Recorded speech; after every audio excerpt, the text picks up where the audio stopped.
Hey everyone, welcome back to Dungeon Brew. Today we're going to be talking about topographical features and some of the do's and don'ts you need to pay attention to when you're constructing your map. I've got a list of 10 different geographical features and some of the things that you want to pay attention to when you're going through the process of creating your map, just to make sure that you don't end up with things that are glaringly weird that you don't normally see in like normal earth terrain.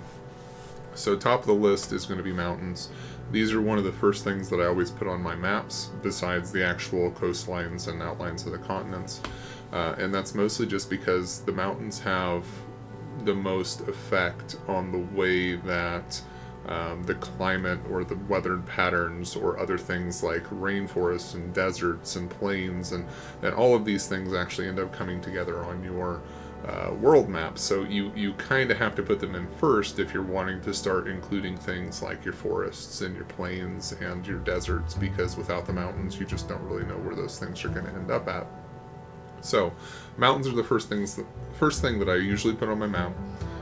You just need to make sure that you're kind of paying attention to the geological process that would cause them to come together. Most of the time, mountains are going to form in one of two ways. They're going to form because there are tectonic collisions of some kind. So you can kind of get an idea of where some of your tectonic plates are. Pay attention to where your continents are. Most of the time tectonic plates form around continents, but there are instances where they form in between continents or in the middle of a continent, and that creates mountain ranges as well. Most of the time mountain ranges are going to be linear. There's going to be some variation as the tectonic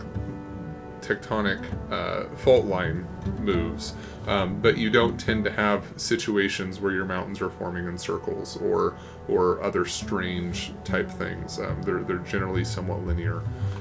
Another thing that you want to keep in mind with your mountain ranges is that they also have a tendency to follow coastlines when they're formed due to tectonic movement. So as you're kind of looking at the way that your continents have come together, pay attention to where coastlines are. Mountains are more likely to follow those, and that's usually because you have the continental plate taking over or subverting the oceanic plate, and so mountains will just tend to form along coastlines more often than not. The second way that mountains form is from volcanic activity. This is arguably how the Lonely Mountain in The Hobbit came to be, is the idea that a mountain or volcanic activity resulted in a mountain growing in that place, and there are actually a number of examples of that on our own world where we can see individual mountains popping up out of a plain with nothing else around them and just one massive mountain. I think the most famous example of that is probably Mount Kilimanjaro, which is just a massive mountain that's basically alone on a plain. But this is also the way that islands form. Usually islands that are away from coastlines. So islands, I guess, is going to be the next geographical feature we'll talk about, since it just kind of makes sense. Islands are going to be one of two ways for the most part. They're either going to be forming along coastlines because it is part of a continental plate, potentially, that's still extending above the water line or the oceanic level, and so you're going to see mountains, or you're going to see islands in this area, and the ocean is just kind of butting up against a geographical feature.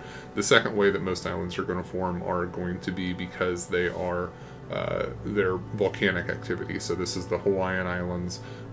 This is the idea that basically mountains are growing out of an oceanic plate, and they're getting high enough off of the floor of the ocean to create an island, and that's where those types of islands come from. The only other thing to remember about islands is kind of what we talked about in the last video when it comes to the climate, the level of glaciation is going to affect how much of that island is exposed. And so you may have more islands or larger islands if you're in a situation where you're in a glacial period, and you'll have fewer islands or smaller islands during an interglacial period. So just kind of pay attention to those things, and then try to avoid regular shapes when you're creating islands. They're most likely going to be irregular, kind of like any terrain feature where mountains, hills, etc. just kind of form in uneven patterns, mostly linearly. They're going to be following their, like I talked about before, but you're not going to end up with perfect circles or skull islands or that kind of thing. It becomes kind of obvious that those things don't really occur naturally. So the next geographical feature that I want to talk about are coastlines, because we've already talked about mountains, we've already talked about islands, and all of these things are kind of related.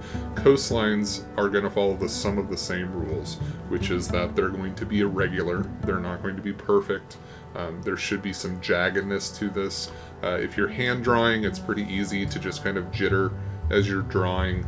With Wonderdraft that we were looking at before, it has a built-in jitter kind of that allows your coastlines to be irregular. Just kind of pay attention to that. Don't remove it, or whatever you're doing. Just make sure that you're not creating perfect lines that are going to be going north and south.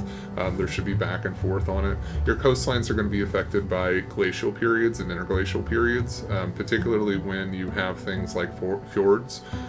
Those are the result of glaciation and glaciers digging into the ground that create a lot of irregularity. For good examples of this, that just kind of look at the coasts of most Scandinavian countries. You can also look at a lot of Canada, Greenland, these areas where there's been a ton of great glaciation, and you can see how irregular those coastlines are. Pay attention to that.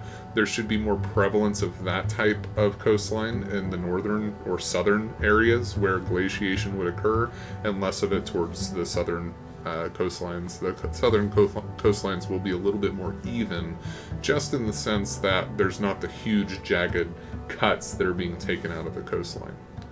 Also pay attention to diversity in your coastlines. You're not going to have white beaches all over the place, and you're not going to have cliffs all over the place. There's going to be some variety there. Just kind of take some time to look at different types of coastlines and kind of how they form. One of the things that we've already talked about is how mountains form along coastlines. So there is that kind of growth that occurs in certain areas. And again, you can kind of see this. The Appalachian Mountains are forming along the eastern coast of the United States. The Andes Mountains form along the western coast of South America. Look at the way that those mountains form, and the mountains are actually going to help inform where the coastline is going to some degree, because that growth, that movement, that forces the mountains up into a higher area results in the rest of the land oftentimes being lifted around it, which will create your coastline. The next thing we're going to talk about are highlands or plateaus or foothills. These are the areas that typically form around mountain ranges. One of the things that we have already talked about is the way that a single mountain formed by volcanic activity can rise out of a plain, but most of the time what is occurring is that you have mountains coming up and they're lifting the land around them, or mountains have been in formation for so long that they've eroded to the point where you're ending up with things like highlands and foothills. There should be some transition between your topography. Try and pay attention to where your mountains form and then what this landscape surrounding it looks like as well. So I live in Kansas, so I kind of live in this area between mountain ranges. If I go towards Colorado, all of Kansas is kind of on a slope as you're moving west. So I live down at the lower end of the slope, and as I drive, I slowly will go up in elevation until eventually I reach the Rockies. It's not something that's super perceptible until you kind of get into Colorado and you begin to see some of the terrain change. So there's a lot more elevation changes where there's some dips and dells and things like that. But what occurs is that there is this slope. The Rocky Mountains are so large that they create a slope that comes out of the mountains that slowly dips down toward the Ozark Lake Basin Valley Hills thing. But there's that slope that occurs off of them. On the other side, though, are the Ozark Mountains or the Ozark Hills. The Ozark Mountains really aren't mountains very much anymore. They've been so eroded that they're really something like hills. It's a very hilly region. There's lots of lakes that take place because there's so many dugout areas in between these hills in which lakes form, but they're kind of the foothills coming off of the Appalachian Mountains. So you end up with those very eroded the very eroded Ozark Hills, Ozark Mountains, that don't rise nearly as high as any of the other mountains in the area, but they're so ancient that erosion has kind of created what they are now. So once again, we're talking about mountains, but I want to pay attention to the foothills and those types of things. So transitions out of the mountains. You have the larger mountains. They might transition into hills, or highlands, which is basically like a smoother transition where the land has been lifted up around it, or it could be something along the lines of, this is such an ancient mountain range that you have this ancient mountain range over here that transitions into an older mountain range that has eroded, and so sometimes they're seen as being separate mountain ranges, or maybe they're seen as being part of the same, that it's just a mountain range that has been slowly eroded over time. What you end up with in some instances from these ancient mountain ranges that erode over time is something called a peneplain, which is kind of rocky outcroppings that you can see over the course of a highland plain that are the result of very ancient mountains that have been eroded.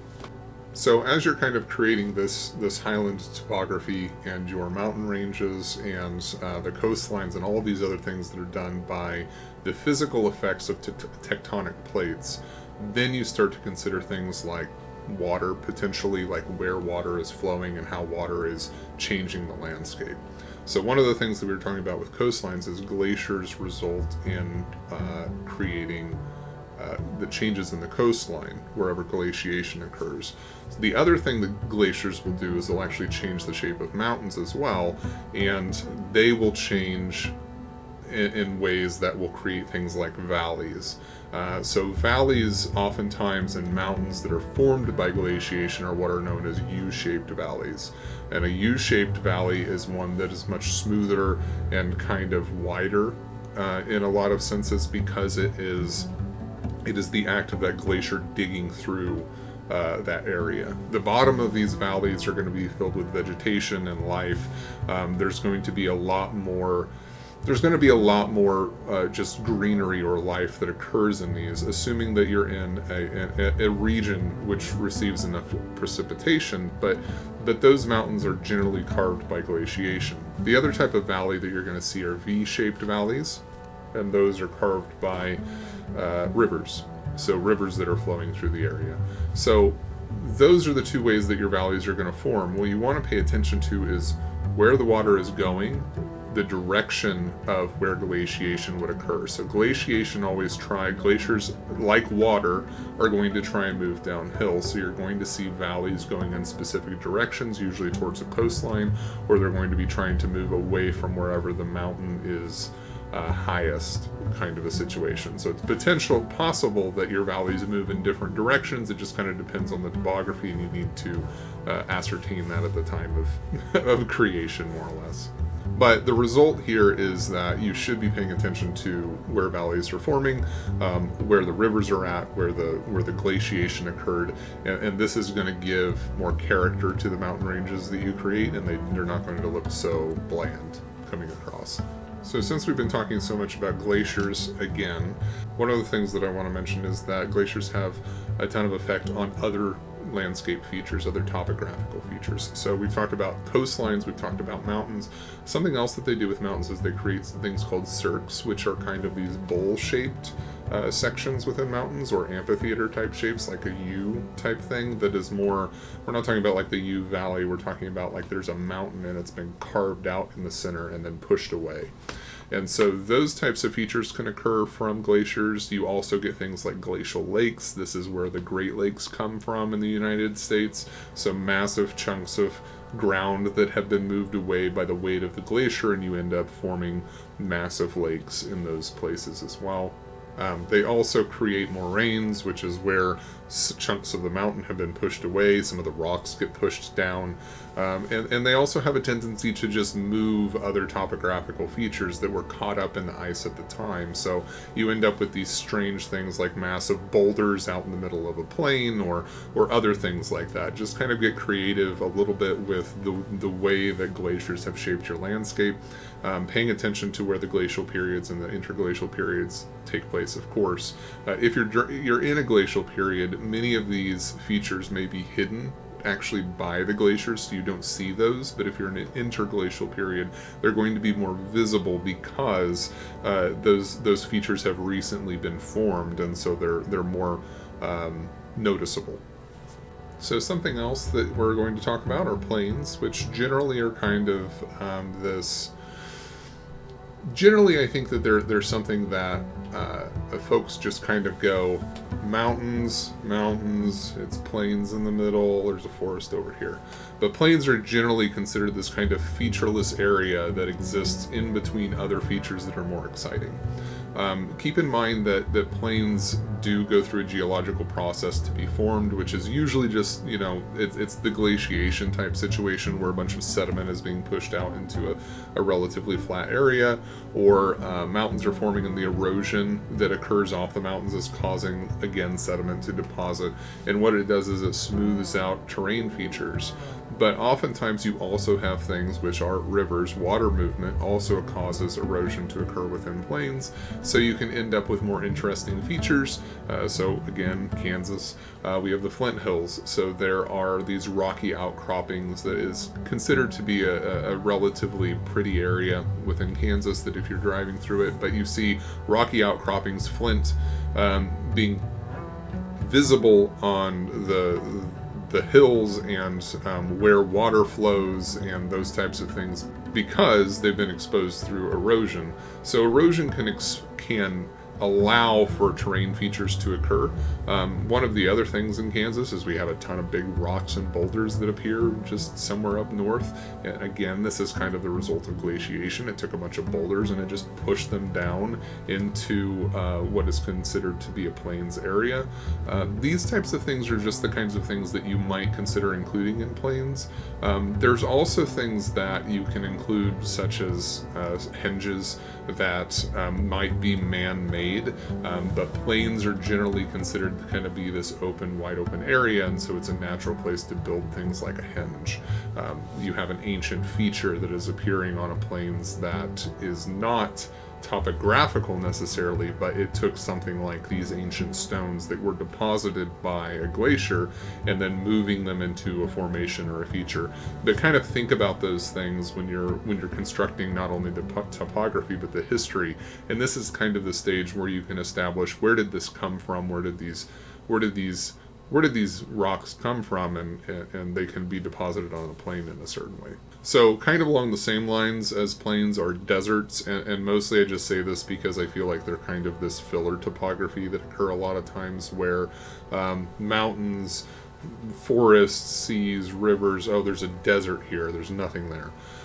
Deserts, again, have a ton of variety in the way that they appear. Just make sure you're paying attention to the other topographical features that you've put in place, such as where your mountains are in particular. Are they casting a rain shadow that's resulting in the desert taking place in this particular region? That type of thing. Pay attention to where you're at in terms of your latitude, and then also pay attention to the size of your continent. Deserts don't just form anywhere. There's a variety of ways in which they form. Most of the time it's going to have to do with precipitation, and so precipitation is more difficult to deposit on the other side of a mountain, depending on which way your wind is blowing. It's also more difficult to deposit in the centers or far from coasts with large continents if there's not a readily available source of water coming in somewhere. All right, so the next thing we're going to talk about are river basins, marshes, wetlands, those types of things. This is just where your water is flowing. So one of the things that I mentioned it during mountains, I think, is that water flows away from your high ground. So the headwaters most often are going to form in your mountains because that's where the precipitation is being deposited. And you have the rain cloud come up, it drops a bunch of water because the elevation is so high, it creates rivers, and the rivers then flow down. And this is kind of how your waters form. And then you end up with what's known as a river basin because your waters begin to connect to one another.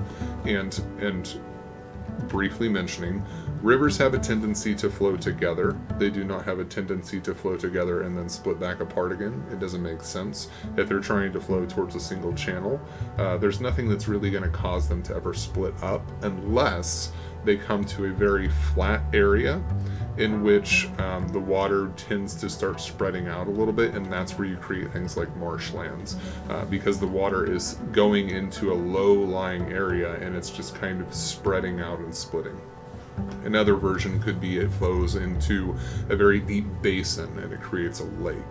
And speaking of which, if you are creating a lake, it's going to have one river that flows out of it. It's not going to have multiple rivers that flow out of the lake. This is, there might be examples of this that occur, but I'm pretty sure it's very, very rare, to the point where it basically doesn't happen. It's going to look weird because, again, water goes down the path of least resistance. It doesn't necessarily make sense that the lake is so full that it can support two different rivers coming out of it at the same time. Now, it's entirely possible that you have a lake that is so large, or a lake that maybe gets an inundation to the point where it overflows and water would temporarily take another channel, but most of the time it's going to be flowing out of one channel all of the time. Alright, so lakes and rivers, getting a little bit distracted there. But when you're talking about rivers flowing out of mountains, they're going to be flowing downhill. Their route is trying to get to the sea as quickly as possible. So the last one we're going to talk about is the karst landscape, which I find to be pretty fascinating. I think it's one of those that you may not be super familiar with unless you live in an area near them, or you happen to have visited this type of landscape at some point. But basically it's a very rocky, a jagged type area. I kind of think about this being a little bit like I'm in Muil, where Sam and Frodo pass through, and there's these massive rocky outcroppings everywhere and these streams flowing all throughout it. Because what a karst landscape is a combination of gypsum and limestone, and the limestone is harder and the gypsum is softer, and so what tends to happen is all the gypsum gets worn away by moisture, by rivers, by streams, and what it leaves behind are these limestone pillars or other rocky style pillars that are of varying shape and size, but the gypsum also has a tendency to just fall away into sinkholes. Rivers have a tendency to flow through caves and then back out again, so they slowly erode a bunch of material, usually gypsum or other types of soil, and as it erodes it, it creates a situation where you have large collapses, sinkholes, you have larger rocky outcroppings as a result. I think that it's just kind of a really neat area. You just need to pay attention to where your water is moving throughout various regions, and then make sure that the erosion kind of makes sense for it, and where they form. I would look at existing karst landscapes throughout the world to just get an idea of where it makes sense for those to form in relation to other geographical features. Alright, so that is my list of topographical features that you should be paying attention to when you're building your world. Just kind of some do's and don'ts that go along with those. If you found this helpful, please consider liking and subscribing to the channel if you haven't already. It does help us to grow. Leave comments below about other topographical or geographical features that I may have missed during the creation of the video. And if you have any other suggestions for things that you're wanting me to cover, particularly when it comes to world building, please let me know. My brother is also doing another version of how he does his world building. So make sure to check out his videos, and I will see you all in the next one.